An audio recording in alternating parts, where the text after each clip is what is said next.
What if I told you that the fate of an empire that straddled two continents and lasted for over 1,000 years, rested on the shoulders of a few remarkable individuals?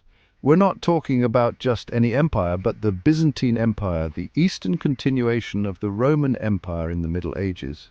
These weren't just emperors, they were absolute rulers, inheritors of a legacy stretching back to the Caesars, facing challenges from within and threats from without that would make even the most seasoned ruler tremble. From military conquests that redrew the map of Europe to cultural revolutions that still resonate today, the Byzantine emperors shaped history in ways you might not expect. Today we're diving into the lives of the most famous Byzantine emperors and the legacies they left behind. We're going to explore the reigns of these titans, these flawed giants who held the fate of millions in their hands. We'll uncover their triumphs, the moments that cemented their names in the annals of history, but also the challenges, the moments when the very empire seemed to teeter on the brink. Get ready, because we're about to embark on a journey through time, a journey through war and peace, through ambition and intrigue, a journey through the very heart of the Byzantine Empire. Let's start with one of the most famous Byzantine emperors, a name synonymous with ambition and grandeur, Justinian I, often remembered with that loaded title, the Great. Just saying the name conjures up images of sweeping conquests, of legal codes that echoed down through the centuries, and of course that architectural marvel, the Hagia Sophia. But Justinian's reign, like the man himself, was a tapestry woven with threads of brilliance and brutality, of soaring ambition and crushing realities. Imagine, if you will, Constantinople in the 6th century AD. The Western Roman Empire, the empire of Caesar and Augustus, had crumbled, leaving behind a patchwork of squabbling kingdoms. Yet in the east the Roman flame still flickered, kept alive by the legacy of Constantinople. Justinian, born a peasant, ascended to the throne with a dream that would consume him for his entire reign, to restore the Roman Empire to its former glory. He yearned to reunite the East and West, to bring the lost provinces of Africa, Italy and Spain back under the rule of Constantinople. And how did he attempt this? Through the force of arms, of course. Justinian unleashed his armies, led by the brilliant, some might even say ruthless, General Belisarius. Across the sands of North Africa, they clashed with the Vandals, crushing their kingdom and adding a new jewel to the Byzantine crown. Then it was on to Italy to reclaim the heartland of the old Roman Empire, to wrestle it from the control of the Ostrogoths. But military conquest was only one facet of Justinian's grand vision. He understood that a true emperor, a true Augustus, needed more than just legions. He needed laws. Thus, he commissioned the creation of a massive legal code, a Herculean effort that came to be known as the Corpus Juris Civilis, the body of civil law. Think about that for a moment. A legal system so comprehensive, so well crafted, that it would go on to influence legal systems for centuries, even to this very day. It's a testament to Justinian's vision, to his understanding that true power rested not just on the battlefield, but in the very fabric of society. And what about that architectural marvel I mentioned earlier, the Hagia Sophia? Its dome, a masterpiece of engineering, seemed to defy gravity, soaring towards the heavens as if to touch the very face of God.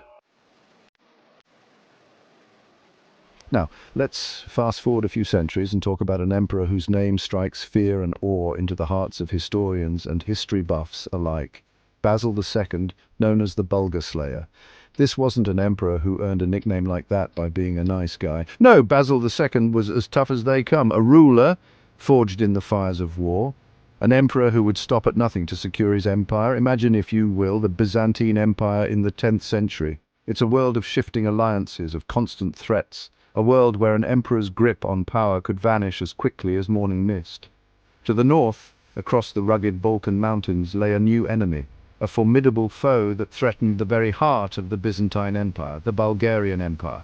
The Bulgarians, under their cunning ruler Tsar Samuel, had grown bold, challenging Byzantine authority, raiding Byzantine territory, and even threatening Constantinople itself. It fell to Basil II to confront this threat, to defend his empire from these barbarian invaders. And confront them he did, with a ruthlessness that would earn him his fearsome nickname. For decades, Basil II waged war against the Bulgarians, a brutal back-and-forth struggle for dominance in the Balkans. He fought battle after battle, campaign after campaign, each one a bloody testament to his unwavering determination. One battle in particular stands out as a chilling example of Basil's ruthlessness, the Battle of Clydion, fought in 1014 AD. The Byzantines, led by Basil himself, crushed the Bulgarian army. But it's what happened after the battle that cemented Basil's reputation for brutality. He ordered that 15,000 Bulgarian prisoners be blinded, leaving only a single one-eyed man in every 100 to lead their comrades back to their Tsar. Can you imagine the horror, the despair, the sheer psychological impact of such an act? It's said that Tsar Samuel, upon seeing the remnants of his blinded army, collapsed and died from a heart attack. Whether that story is true or not, one thing is certain. Basil II's victory at Clydion broke the back of the Bulgarian Empire. But Basil II was more than just a conqueror, more than just a fearsome warrior. He was also a shrewd administrator, a ruler who understood that true power lay not just in military might, but in the careful management of the state. He reformed the Byzantine tax system, strengthened the empire's defenses, and expanded its borders.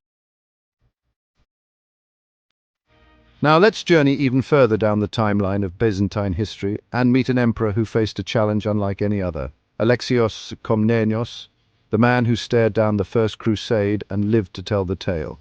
Imagine, if you will, the Byzantine Empire in the late 11th century. The once mighty empire, the bulwark of Christendom, was facing threats from all sides. In the east, the Seljuk Turks, a powerful and expansionist force, had conquered vast swathes of Byzantine territory, dealing a crushing blow at the Battle of Manzikert in 1071. The empire was in disarray, its armies weakened, its treasury depleted, its very survival in question. It was into this maelstrom that Alexios Komnenos seized power in 1081. He was a shrewd operator, a brilliant strategist, and a master diplomat, just the kind of leader the Byzantine Empire needed in this time of crisis. Alexios understood that the empire, weakened and vulnerable, couldn't face its enemies alone. He needed allies, and he needed them fast. And that's where things get really interesting. Because the allies, Alexios found, weren't the kind you'd expect. They weren't fellow Eastern Christians. They weren't rulers with a history of friendship with Constantinople. No, the allies Alexios found were the very people who had been, for centuries, viewed with suspicion and distrust by the Byzantines, the Western Europeans, the Catholics, the very people who would soon embark on the Crusades. Now, you have to understand, from the Byzantine perspective, the arrival of the First Crusade was like a scene from a nightmare. Here they were, these heavily armed Western knights, fired up by religious zeal, marching through Byzantine territory, speaking languages the Byzantines didn't understand, practicing customs that seemed utterly alien. It's no wonder the Byzantines were a little apprehensive.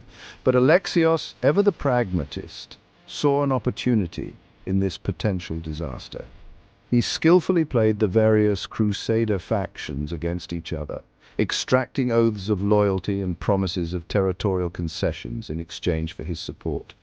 He provided them with guides, supplies, and even some Byzantine military support, all the while carefully maneuvering them towards his own strategic goals. Alexios's gamble paid off. From Justinian's ambitious reconquests and grand architectural projects to Basil II's brutal military campaigns and Alexios I's masterful diplomacy, each emperor we've discussed left an indelible mark on history. These were not just rulers, they were shapers of civilizations, men who held the fate of empires in their hands. Their stories, filled with ambition, intrigue, and larger-than-life personalities, offer us a glimpse into a world long gone, a world of emperors and empires, of conquests and crusades. In summary, the Byzantine emperors were not just rulers, they were pivotal figures who navigated a complex web of challenges. From Justinian's ambitious reconquest to Basil II's military prowess and Alexios' diplomatic finesse, each emperor left an indelible mark on history.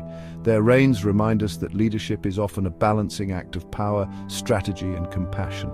They were flawed giants, capable of great good and terrible evil, but they were, above all, products of their time, men who ruled in a world far different from our own.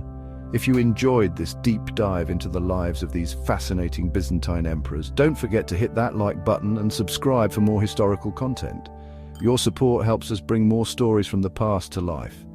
Now, we want to hear from you. Which Byzantine emperor do you think had the most significant impact on the empire, and why? Share your thoughts in the comments below. Let's start a conversation about these incredible figures in history.